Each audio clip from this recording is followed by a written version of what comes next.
Hello बच्चों, कैसे हो आप सब। उम्मीद है आपने लास्ट वीडियो देखा होगा जहां हमने डिस्कस किया था हेनरी फेयल के प्रिंसिपल्स के बारे में। And we are very well aware कि ये हमारा one of the most important topic consider होता है।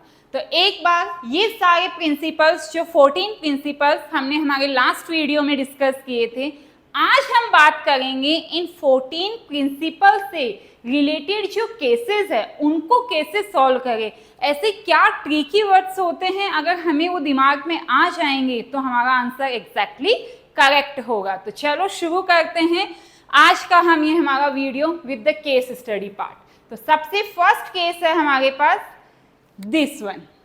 चलो start reading it and then we are try to solve it and जब हम इसका solution करेंगे I will discuss that, but फिर भी अगर आपको कोई डाउट रहे you people can write down in the comment box। ठीक है, उम्मीद है आपको चीजें समझ आ गई होगी। Now सबसे फर्स्ट हम शुरुआत करते हैं the production manager।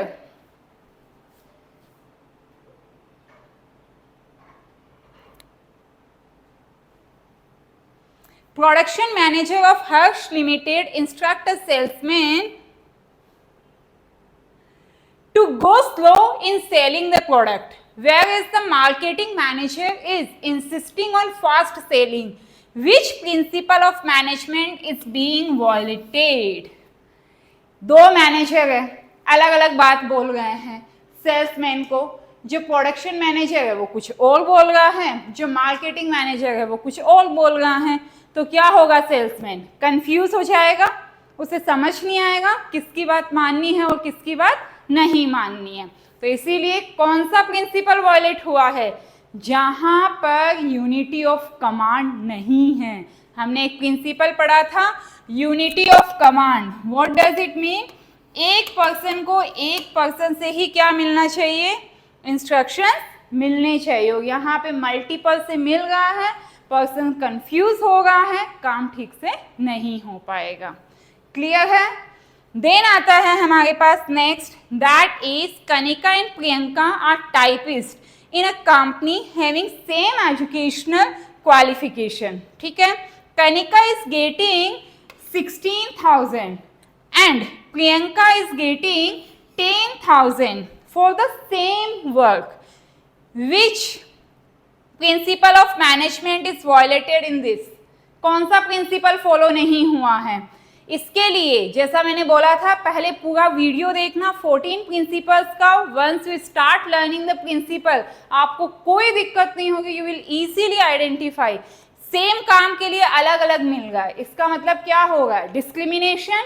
और डिस्क्रिमिनेशन हो रहा है, इसका मतलब कौन सा प्रिंसिपल फॉलो नहीं हुआ है, इक्विटी। क्योंकि इक्विटी क्या बोलता है कि ऑर्गेनाइजेशन में सबको इक्वल ट्रीट करना चाहिए। There should not be any discrimination on any basis. Is this clear now? Next one,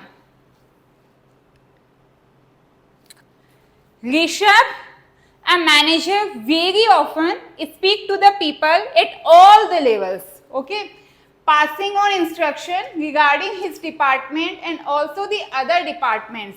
Which principle of management is being overlooked? एक पर्सन है, कौन है, ऋषभ, जो कि एक मैनेजर है। often speak the people at all the levels, वो सारे लेवल्स के लोगों से बात करता है। ठीक है, बल्कि हम जानते हैं कि ऑर्गेनाइजेशन में क्या होती है, एक हायरार्की होती है, एक चेन फॉलो करनी होती है, एक सिस्टमेटिक तरीका होता है कम्युनिकेशन का। तो जब ये पर्सन सबसे बात कर रहा है तो किसको नहीं कंसीडर कर रहा, डेफिनेटली स्केलर चेन। क्योंकि स्केलर चेन क्या बोलता है हमको कि there is a hierarchy when we want to communicate, subordinate will communicate to their superior and their subordinate then that superior will communicate to their superior। कि इसी तरीके से वो क्या रहता है, चेन चलता रहता है। क्लियर? नेक्स्ट वन, नेक्स्ट क्या बोलता है हमें, that the management and workers have entered into an agreement that workers will do overtime to cover up losses of the company। ठीक है, in return managers will increase the wages। Manager ने promise किया कि वो उनकी wages को क्या करेंगे, इंक्रीज कर देंगे, but management later refuse to increase the wages. But बाद में उसने क्या किया, मैनेजमेंट ने मना कर दिया। तो कौन सा प्रिंसिपल वॉयलेट हुआ है यहाँ पर? एक प्रिंसिपल हमने पढ़ा था, दैट इज अबाउट डिसिप्लिन, जिसमें हमने लिखा था कि जो कोई प्रॉमिस किया जाएगा उस प्रॉमिस को क्या किया जाएगा, पूरा किया जाना चाहिए। अगर पार्टीज, मैनेजर्स कोई कमिटमेंट करते हैं, कोई एग्रीमेंट करते हैं, कोई रूल्स बनाते हैं, they should follow that, otherwise penalties will be charge. तो यहाँ पर मैनेजर्स ने क्या किया, या कहेंगे मैनेजमेंट ने क्या किया, प्रॉमिस तो किया था कि हम देंगे बोनस, बट लास्ट में उन्होंने मना कर दिया। इट मीन्स डिसिप्लिन नहीं है, कमिटमेंट को कंप्लीट नहीं किया है। तो यहाँ पर क्या फॉलो होगा है मेरा, डिसिप्लिन। समझ में आया? हमेशा ध्यान रखना कि कुछ ना कुछ चीजें वहां कवर रहेगी। जैसे यहाँ पर एग्रीमेंट लिखा है, तो if there is an agreement मतलब वो डिसिप्लिन हो गया, क्योंकि एग्रीमेंट या तो पूरा होगा या नहीं होगा, दोनों में से कोई भी कंडीशन में जो आपको एक्सप्लेनेशन देनी है उसके अकॉर्डिंग आप दे सकते हैं। एंड यहाँ पर भी अगर मैं बात करूँ, ऊपर भी सिंपल लिखा हुआ है कि person is talking all the levels, और हम जानते हैं ऑर्गेनाइजेशन में डिफरेंट लेवल्स होते हैं, और हर लेवल से बात करने के लिए एक अलग तरीका होता है कि उसका सुपीरियर जो सबॉर्डिनेट अपने ही जस्ट सुपीरियर से बात कर सकता है, ना कि हर किसी सुपीरियर से जाकर बात कर सकता है।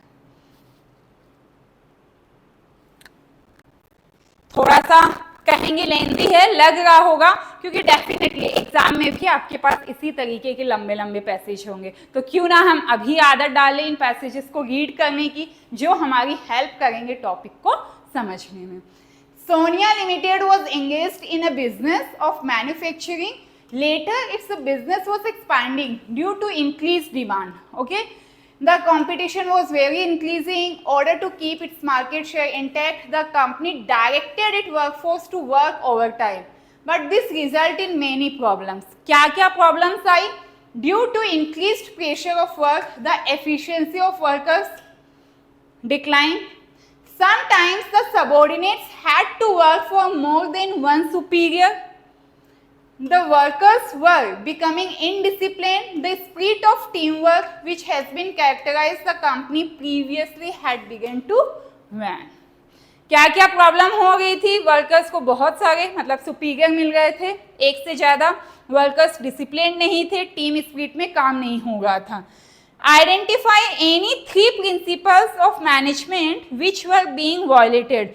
आई थिंक ये तो बहुत ईजीएस्ट था, जो लाइन से ही हमें समझ में आ गया। मोर देन वन सुपीरियर हो गया तो ऑटोमेटिकली क्या हो गया, यूनिटी ऑफ कमांड हो गया। 3 बोले हैं हमको, तो first is unity of command, second indiscipline, जब लिख ही दिया है इनडिसिप्लिन है तो कौन सा वॉयलेट हुआ, डिसिप्लिन ही वॉयलेट हुआ है, तो यहाँ पर हमारे पास क्या आ गया, डिसिप्लिन। ठीक है, देन नेक्स्ट क्या बोला है, टीम स्पिरिट, जब लिख ही दिया है तो क्यों हम एक्स्ट्रा दिमाग लगाएंगे, सिंपल कि लास्ट वाला जो हमारा था spirit the crops.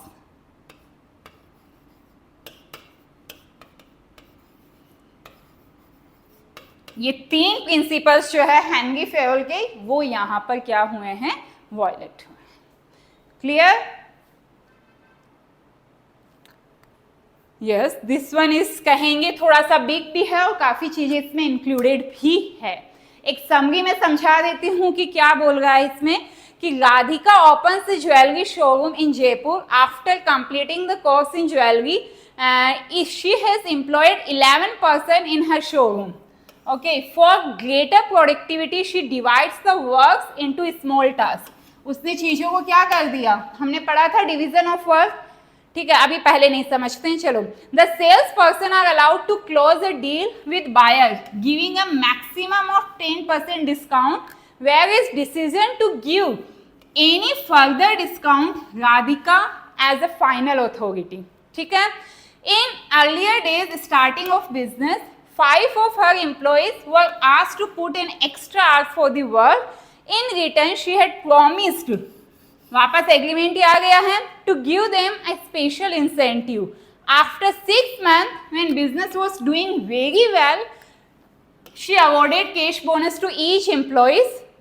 As per her commitment. जैसे मैंने बोला था कुछ कुछ वर्ड्स को याद ही रख लेना। When it comes to settling the conflicts among her employees she tends to more biased toward her female employees. Biased लिख ही दिया है, ठीक है।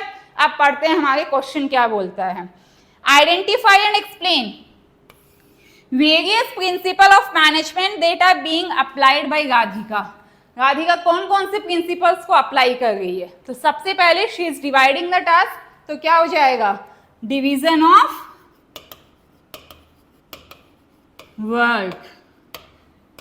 देन सेकेंड, उसने अथॉरिटी दी है कि 10% तक वो अपने आप डिस्काउंट के अलाउड है और उसके बाद वो अपने पास रखेगी। ये हमने किस में पढ़ा था?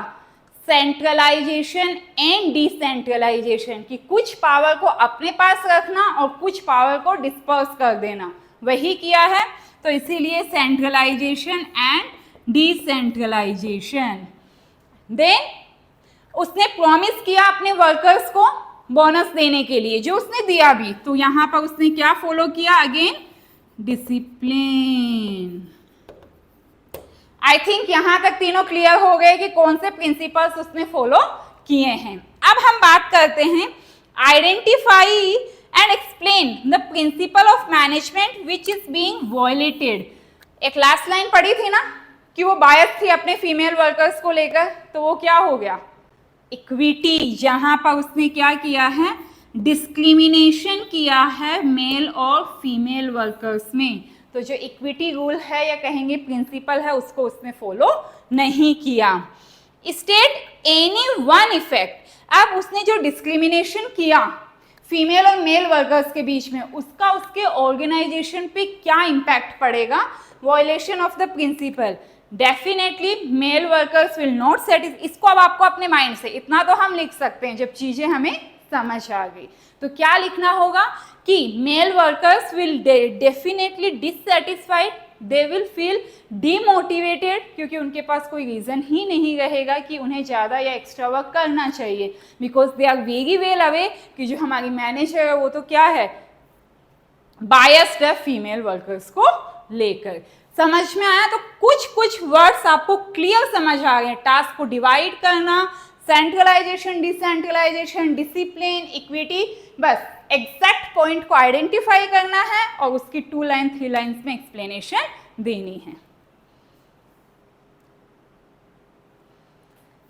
नेक्स्ट केस आता है हमारे पास। Neeraj is selected for the post of software developer in IT company. On the first day of his joining, Mehul, his project manager, tells Neeraj that during the course of his work, he will come across many such opportunities which may tempt him misuse his power for individual or family's benefit at the cost of the larger general interest of the company. In such situations, he should rather exhibit exemplary behavior. It will raise his stature in the eyes of the company. क्या बोलना चाह रहा है? उसको समझा रहा है कि कई बार कुछ ऐसी चीजें आएगी जहां पर आपका पर्सनल इंटरेस्ट और जनरल इंटरेस्ट दोनों कॉन्फ्लिक्ट होंगे। तब वो क्या बोला? Also for the interaction with anyone in the company on official matter, he should adopt the formal chain of authority and communication. तो formal chain क्या है अथॉरिटी और कम्युनिकेशन की? बताओ जल्दी। यस, फॉर्मल चेन है अथॉरिटी और कम्युनिकेशन की, दैट इज स्केलर चेन, क्योंकि स्केलर चेन ये डिफाइन करती है who is the superior, who is the subordinate and who is going to communicate to whom. तो इसीलिए identify and explain various principle of management. अब यहाँ पर देखना, जैसा मैंने बोला कि इंडिविजुअल ऑफ फैमिली बेनिफिट और जनरल इंटरेस्ट, तो कौन सा एक प्रिंसिपल था हेनरी फेयोल का? Subordination of individual interest to general interest था ना। Subordination of individual interest to general interest, की जब भी कॉन्फ्लिक्ट होगा, जब भी लगेगा, तो प्रायोरिटी हमेशा किसको मिलेगी? जनरल इंटरेस्ट को मिलेगी, ऑर्गेनाइजेशनल इंटरेस्ट को मिलेगी। एंड सेकंड में तो लिख ही दिया है अथॉरिटी और कम्युनिकेशन का फ्लो, तो क्या होना चाहिए? वो that must be scalar chain, जो क्या करता है? एक ऑर्डर सेट करता है who is going to talk to whom. चीजें आ रही है ना समझ में? अगर टॉपिक क्लियर है, और अगर नहीं बोलेंगे इसके लिए आप प्रीवियस वीडियो को देखना एंड देन स्टार्ट जम दिस वीडियो। आपको एक एक लाइन बहुत क्लियरली समझ में आ जाएगी। एक्चुअल में प्रॉब्लम यही आती है कि कौन सा प्रोविजन लगेगा, वो सही हो गया तो उसकी एक्सप्लेनेशन तो आप आराम से कर सकते हो। एंड एक जिसमें हमने ऑलमोस्ट सारे केसेस या कहेंगे सारे पॉइंट्स आ गए हैं हमारे पास। डिवीजन ऑफ वर्क आया, सेंट्रलाइजेशन, डिसेंट्रलाइजेशन, डिसिप्लिन, इक्विटी, इन सब के बारे में हमने, सेंट्रलाइजेशन, डिसेंट्रलाइजेशन, इन सब के बारे में हमने देखा। एंड अब एक नेक्स्ट और कहेंगे लास्ट केस है हमारे पास जिसके बारे में हम डिस्कस कर रहे हैं। Production manager of automobile company asked the foreman to achieve a target, okay, production of 200 scooters per day, but he didn't give him the authority to requisition tools and materials from the stores department। ठीक है, उसने बोल तो दिया, target दे दिया, authority दे दी है, ठीक है, then but he didn't give him the authority to, sorry, target दे दिया, अथॉरिटी नहीं दी है, to requisition tools and materials from the store department। Can production manager blame the foreman if he is not able to achieve the target? क्या production manager responsible होगा क्या? जब authority ही नहीं मिली है तो वो कैसे रिस्पॉन्सिबल होगा? आपको काम करने का चीज़ें ही नहीं मिली, आपके पास पावर ही नहीं है। जो हमने बात की थी अथॉरिटी एंड रिस्पॉन्सिबिलिटी साइमल्टेनियसली जाती है। तो आपको यहाँ रिस्पॉन्सिबल बना दिया कि टारगेट अचीव करना है, बट मैंने कोई सामान नहीं दिया है, तो क्या आप अपना टारगेट अचीव कर पाएंगे क्या? नहीं। तो इसीलिए कौन सा प्रिंसिपल आएगा यहाँ पर? यहाँ पर आया हमारे पास में authority and responsibility, and then you have to explain this. Clear? तो इसी तरीके से हमने ऑलमोस्ट जो 14 प्रिंसिपल्स थे उसमें से 8-9 प्रिंसिपल्स तक हमारा डिस्कशन हो गया है।